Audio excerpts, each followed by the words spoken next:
Directly यहीं से सब कुछ कर सकते हैं ऑन स्क्रीन। अच्छा, संघर्ष करो, हम तुम्हारे साथ हैं। तानाशाही सरकार होश में आओ, होश। यूनियन जिंदाबाद, जिंदाबाद, जिंदाबाद। अभी तो ली अंगड़ाई है, आगे और लड़ाई है। अभी तो ली अंगड़ाई है, आगे और लड़ाई है। जी संघर्ष करो।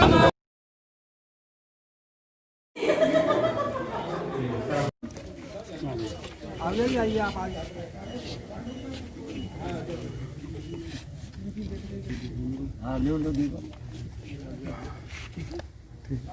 ठीक।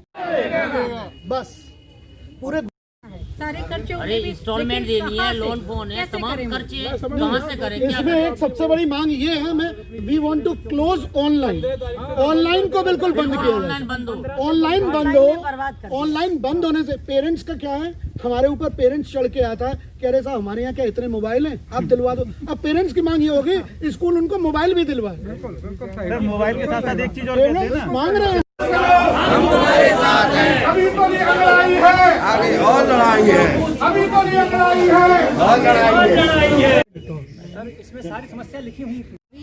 दिसंबर जनवरी चल रहा है, अब तक मैडम थोड़ा कानपुर जैसा करना पड़ेगा। जो कानपुर एसोसिएशन है वहाँ बहुत ही strong. 5th to 12th Rajasthan में पंजाब खोल दिया गया 5th to 12th। जब केसेस सबसे बड़ा प्रदेश हो के सबसे कम केसेस यहाँ पर हैं, तो सर स्कूलों को खोलने में क्या प्रॉब्लम है यहाँ? आपकी मुख्य डिमांड स्कूलों को खोलने की है ना? स्कूलों को खोलने की और अभिभावकों से फीस दिलवाने की है। अभिभावक क्यों कह रहा है कि हम फीस देंगे नहीं और इनको प्रमोट करना पड़ेगा।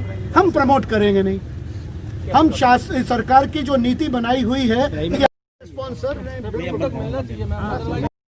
मैम ये बताइए, स्कूलों में बच्चे अच्छी तरह पढ़ते हैं या ऑनलाइन क्लास में ज़्यादा अच्छी तरह पढ़ते हैं, या फिर ऑनलाइन क्लास की क्या क्या अच्छाई और खामियां हैं?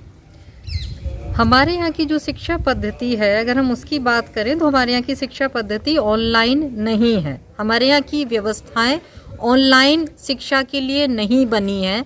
हमारे यहाँ जो पढ़ाई होती है वो कक्षा में बच्चे आते हैं, वहाँ शिक्षक है, वो देख पाता है कि बच्चा उसका कार्य ठीक से कर रहा है या नहीं कर रहा है। अगर नहीं करता है तो शिक्षक उसको थोड़ा सा अतिरिक्त समय देते हैं, कुछ एक्स्ट्रा टाइम देते हैं, थोड़ा सा उनके संग और मेहनत करते हैं। जो बच्चे थोड़ा सा वीक होते हैं, जो अच्छे बच्चे होते हैं, वो उनकी हेल्प कर देते हैं। अब सवाल ये है, क्या ऑनलाइन शिक्षा में ये सारी चीज़ें पॉसिबल हैं?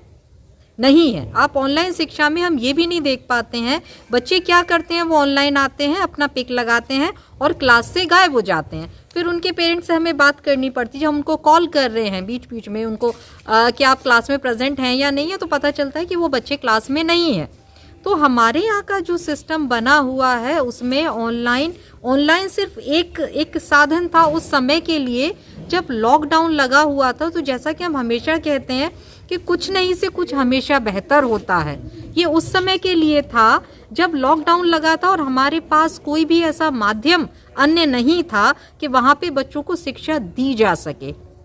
इसीलिए वो एक कि चलिए बच्चे बहुत ज़्यादा ना सही लेकिन सुचारू रूप से कुछ तो ऐसा रहेगा उनके पास उनका कार्य करने के लिए जिससे उनकी शिक्षा सुचारू रूप से चल सके। लेकिन अब हालात ये बन चुके हैं, मार्च से लेके अब जनवरी, आज 11 जनवरी हो गई है और ये 10 महीनों का समय बहुत लंबा होता है।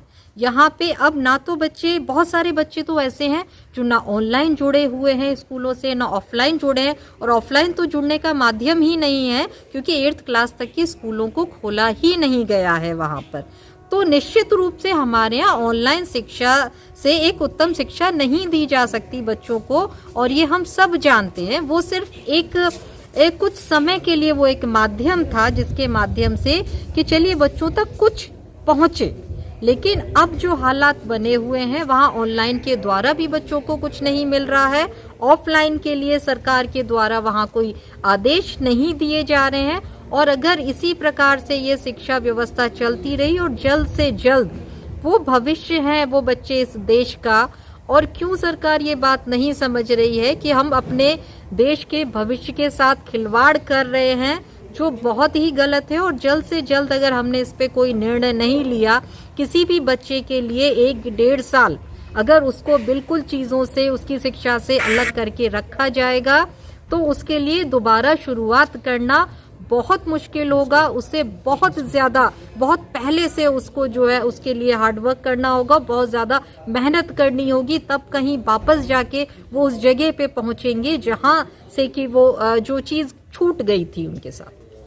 और आज प्राइवेट स्कूल एसोसिएशन वालों की तरफ से सभी संचालकों ने यहाँ पे मिल करके एकजुट होकर के ज्ञापन दिया है DIO सर को। जी सर, क्या क्या आप लोगों की मांगे हैं और क्या क्या आश्वासन मिला है? देखिए, मांगे यही है स्कूल खोलने की, शिक्षा को सुचारू रूप से चालू करने की। 15 तारीख तक अगर इस चीज़ पे ध्यान नहीं दिया गया या सरकार ने, हमारी बात है, हमारी लड़ाई अभिभावकों से नहीं है, हमारी लड़ाई सरकार से है। अभिभावक और हमारे बीच में इन सब चीज़ों से खाई पैदा होती है। हम अभिभावकों के साथ भी हैं और हम अपने साथ भी हैं। हमारी लड़ाई है सरकार से। नीतियां सरकार गलत बना रही है, उसको अपनी नीतियों में बदलाव करके हमारा साथ देना चाहिए। हम पुरजोर मांग करते हैं कि 15 तारीख तक सरकार कोई ना कोई अपना आदेश जारी करे कि 6वीं 7वीं 8वीं कक्षाओं को खोला जाए, नहीं तो हम स्कूल बंद, पूरी तरीके से बंद करने पे बाध्य होंगे।